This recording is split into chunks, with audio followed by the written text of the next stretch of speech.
Hi, beautiful soul. Today I talk about how to manage your stress as a highly sensitive person. Number one, you need to understand your triggers. Understanding is such a big part of learning to deal or manage your high sensitivity. So maybe in the beginning, since if you don't know what your triggers are, you might want to take a journal and write down every time you get triggered, you write down what that trigger was. For example, for me, is loud sounds. Loud noise is a big trigger for me. It rattles my nervous system and it really dysregulates me. So I have learned to carry earplugs with me everywhere I go. It's on my keychain, so I know it's going to be with me no matter where I'm at. And I really never leave home without the earplugs, and it helps me so much because the minute I feel overwhelmed by the noise around me, all I have to do is put the earplugs in and magic. I'm calm, I'm back to being regulated, and I feel comfortable. I'm not in pain anymore because loud sound is very, very painful for my body. So you might need to take note of your triggers for a while before you really understand you understand every single trigger that you have, and therefore once you have your triggers, then you can have a plan. Okay, when this happens, I do this. And that's the most powerful thing, is that once you have the knowledge, then the next step is easy. The hardest step is knowing what triggers you, and then once you know it, then you can have be proactive in figuring out how to soothe yourself and not get triggered. Number two is protecting your energy. So this is where you learn to say no. We as highly sensitive people love helping others. We love saying yes to everything. No is a very unknown word in our vocabulary. Like, we don't use it very frequently, and we need to learn how to say no, and we need to learn not to feel guilty, not to feel ashamed, not to feel anything that's negative when we stand up for ourselves and say no, when we know that situation is not good for us. So learn to say no. Learn to set your boundaries, be very clear about your boundaries, and make sure that you don't just set your boundaries, but you actually make sure that the person abides by them. Because if you let them cross your boundary once, then your boundary is weak and they're going to do it again. And also, it's going to harm you, because now you feel badly that this person has crossed your boundaries, and so you need to take full responsibility for that, and know that when you set your boundaries, you need to be very clear, you need to be very strong and adamant about it, friendly but adamant. And then you need to make sure that they don't cross it, and if they do, you need to point it out. And then if they cross it, whatever you're comfortable with. I usually don't let anyone cross my boundaries more than twice if they're new to me. If they don't, if they're still getting to know me, I'll give them a second chance, but I will not give a third chance.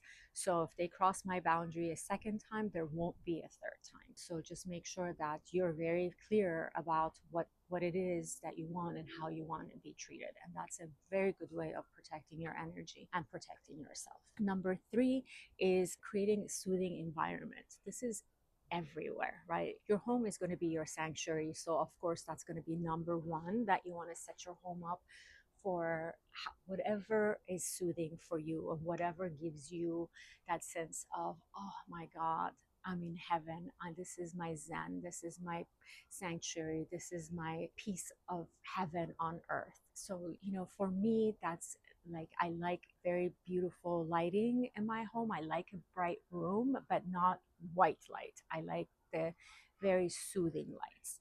So I won't ever have fluorescent light bulbs in my home. That's just too much for my body to take. Lighting is important to me. I love having plants in my place. Plants, the minute I look at them, they give me a lot of happiness and joy, and they just bring me down to like feeling grounded. I love having birds in my home. So in my balcony, I'll have a hummingbird feeder, and I just gives me so much joy to see them when they come and, they feed from the feeder, and then they sometimes hang out for a while and sing. And that I never knew that hummingbirds can chirp so much, and make such beautiful sounds. And I love that. So just see what's important to you. Like for me too, soft things. Everything in my home is soft. Nothing is coarse to the touch. Nothing. So that, and everything is really plush as well. So when I sit on my couch, I feel hugged by the couch. I feel like, oh, this is so nice and comfortable and comforting. So your home is very important. Your car is the same thing. Make sure that your car is also a place where you feel at peace. And, especially with dealing with traffic, dealing with people cutting you off in traffic and things like that, can be triggers for you. Just so make sure that whatever you can do to control that. So for me, is my car is always clean. I don't own a car anymore because I live somewhere where I can walk everywhere, and that's what I want for myself. So I don't own a car, but when I rent a car, I make sure that I rent something that is pleasing to me, that when I drive it, I feel safe, I feel comfortable, I feel protected. And then of course your work, whether it's an office that you go to or whether maybe you have a home office, that also needs to be very much designed so that it brings you peace and you can feel supported by that environment. So if this resonates with you so far and you want to work with me, I specialize in helping highly sensitive people live a peaceful life, one that sets them up for success and one that helps them thrive instead of just surviving. So if you want to work with me, please book a complimentary session with me. The link is in the description. And then number 4 is daily nervous system care. This is such a crucial part of, because we have a finely tuned nervous system. Think about your nervous system like an instrument that needs to be tuned in order to sound at its best, right? So just like that instrument needs to be tuned so that it sounds so it sounds good, then your body, also your nervous system, needs to be tuned and reset, and you need to do that on a daily basis so that you're constantly regulated. For us, our nervous system is so finely tuned and everything revolves around our nervous system. So for us, it's very important that we pay a lot of attention when it comes to our nervous system. How do we protect it? How do we nurture it? How do we comfort it? How do we make sure that it's regulated? So that could be daily breath work. I like to incorporate daily breath work. For example, if I'm standing in line and it's irritating for me to stand in line, so I'll start doing my breath work. So I like doing various works depending on what I'm feeling. But one that is my go-to is the inhale, then hold, and then longer exhale. So for example, it could be like 4 counts of inhale, 7 count of holding, and 8 counts of exhaling very slowly and mindfully. It could also be, I do yoga practices. Yoga is very good for your nervous system, or any type of movement. You could go for a walk, you could go work out, anything that's not jarring on your system. So HIIT exercises are not good for nervous system, so I wouldn't recommend that. I know a lot of people love that and it's very effective for them, but for our nervous system, that brings the cortisol level high and it's not good for our nervous system. So I don't recommend that. You're welcome to do it if it resonates with you and if it doesn't impact you, but I like to do movement that is very good for the nervous system as well as the all over body. It's just not just physical, it's everything, right? And then also time in nature. Nature really is soothing and nurturing and grounding. So anything to do with nature is really healing for our nervous system as well. And then limit stimulation. So for example, if going on social media is not good for you, if you feel stressed out or if it bothers you in any way, or if it's a trigger for you, then know that about yourself and limit your time on social media. And even set a timer so that you know you've reached that time limit for your social media viewing. The other thing could be just limiting other types of stimulation that could be really toxic to your body. For example, watching the news, that for me is very toxic. So I don't do that. I don't watch the news ever. or very, very little. If I do, it could be once in a blue moon and that something is going on and I want to follow up on it, but I try my best not to watch the news. And then the other thing for me is loud sounds. So if I carry with me the earplugs, but I also have noise cancellation headsets. So if when I was going into the office and there was a lot of people around me that would be talking and doing various things that would cause a lot of disturbance to me, I would have noise cancellation headsets that would help me cut out all the external noise so that I could do a better job concentrating on my work. So that's also something that you might consider having in your workplace, for example, or anywhere that you need it. And then develop an inner ally. What I mean by that, we're, as a highly sensitive person, we're wired to be a perfectionist. We're wired to criticize ourselves all the time. And we're wired to always want to improve ourselves. So we're constantly working on ourselves to improve ourselves. And as part of that is self criticism. So try to not have this self criticism internal voice, right? Try to replace that with loving compassionate voice. So the minute you realize that you're criticizing your inner voice is criticizing you, then stop it, pause and say, okay, I recognize that I'm criticizing myself. Let's have compassion and say some loving things to yourself. Mention all the beautiful traits that you have, all your strengths, all the things that people compliment you on. And then just treat yourself like you would a really dear friend, someone you love very much, or your pet. For me, for example, I have a dog. Her name is Melody, and I love her. And so I always think, whenever I'm criticizing myself, I always think, okay, how would I treat Melody? And then I would treat myself that way. So loving compassion for yourself is very important. And then use somatic techniques. I love somatic techniques, and it really has changed my life. So there are many, many somatic techniques. One is body shaking, where you can either shake your body yourself to two of your favorite songs, or you could do it without music, but it's more fun with music. Or you could get on a vibration plate. There's a link in there are products that I recommend. There's a link to my favorite plate, vibration plate there. You could stand on it while you're watching TV or while you're listening to audio books or whatever it is that you're doing, that where you can actually stand on something for 10 minutes. I recommend that you use a vibration plate to do that if you don't like shaking your body yourself.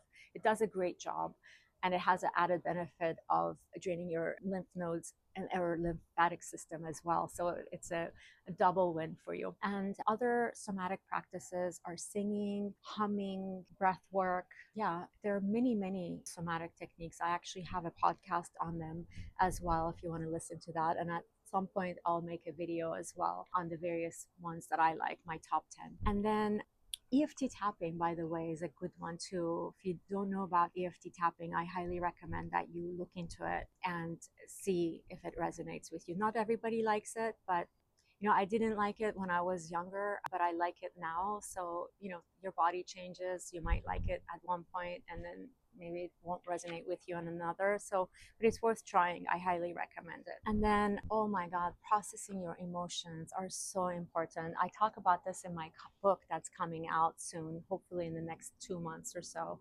It's going to get published. And I have a whole chapter on processing your emotions. When you don't process your emotions, they get trapped in your body and then they just get piled on top of one another. And then all of a sudden, you get triggered by something super small and then you burst like a volcano. And that is very common for highly sensitive people when they don't regulate their nervous system, they don't regulate they don't process their emotions. Your emotions just keep getting trapped. They pile up on top of each other, and then it comes out in an angry way. Definitely want to prevent that from happening, and that's just by processing your emotions. Name it. Name your emotion. What are you feeling? Are you feeling sad? Are you feeling hurt? Are you feeling angry? Name your emotion. Then figure out where do you feel that emotion in your body. So say it out loud. I feel angry and I feel it in my throat, for example. And then concentrate on that. Wherever it is in your body, concentrate on that and then ask yourself, okay, what is triggering this? Why am I angry? And then once you have an answer to that, it's normally not your first answer. There's always something, I mean, not always, but almost always something underneath that. So from your past, a lot of times it's from your childhood. So you need to figure out what is going on and what is this triggering for you from your past. And then once you process this, and then you just concentrate on breathing in that area, and then it releases itself. Once you process the emotion, it will release from your body, and it doesn't take more than 90 seconds. That's what studies have proven, that it takes 90 seconds to process our emotions. So it's not really that long of a time, a minute and a half, not a big deal. And then last, actually two more. You want to connect with aligned people. Even if it's one person who gets you, that's enough for you. Just spend time with that person that gets you. Maybe it's a highly sensitive person as well. That's the best, actually, if you can find another highly sensitive person that you can build a relationship with, that is ideal, because then you can understand each other. And I have a friend that I do that with all the time, and it's so nice because she'll come to me and she'll say, oh my god, I do X, Y, and Z. I'm like, oh yeah, I do that too.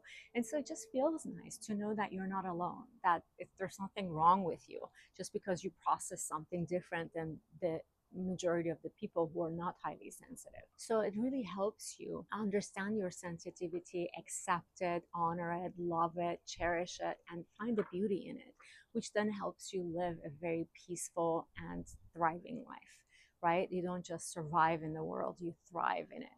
And that's where you want to be. And that's what my hope is for you as well. And then lastly, you want to reframe stress as a signal for you. So when you get stressed out, ask yourself, okay, what is this telling me? What is my body telling me when I feel this stress? What message is my body giving me? Maybe it's telling you to slow down. Maybe it's telling you that this is a trigger for you.